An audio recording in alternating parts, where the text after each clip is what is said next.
बनमालीपुर आदर्श शिशु निकेतन विद्यालय पितृमातृ पूजन दिवस रे जोगदेले विशिष्ट प्रवचक सन्यासी जी।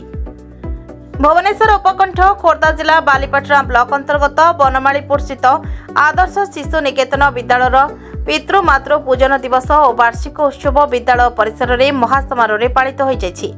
एथिरे विशिष्ट प्रवचक इंजीनियर सन्यासी जी उद्घाटक भाव में जोगदे प्रदीप प्रज्वलन कर शुभारंभ करथिबा बेले एथिरे मुख्य वक्ता भाव शिक्षाधिकारी विजय कुमार बेहरा और सम्मानित अतिथि भाव वंदे उत्कल महासंघर सभापति विजय कुमार मिश्र और परिचालना कमिटीर सभापति विजय कुमार बेहरा विद्यालयर अध्यापिका शैलबाला मेकअप जोगदे पितृमातृ पूजनर महानता संपर्क में मत प्रकाश करने सह पितृमातृ पूजन कार्यक्रम प्रत्येक शिक्षानुष्ठान में पालन करा उचित बोली मत व्यक्त करथिले।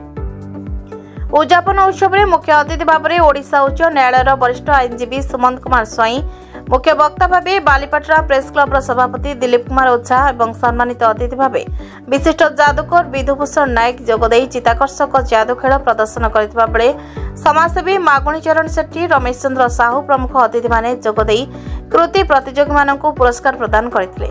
एथिरे विद्यालयर कुनि कुनि पिलामानक द्वारा चित्ताकर्षक सांस्कृतिक कार्यक्रम मान परिवेषण करा जैतिला। परिचालना कमिटीर संपादक सुरेंद्र कुमार साहू विवरणी पाठ करथिबा बेले शेषरे शिक्षक घनश्याम खटेई धन्यवाद देथिले। मंच परिचालना करथिले एडवोकेट अब्दुल बारी।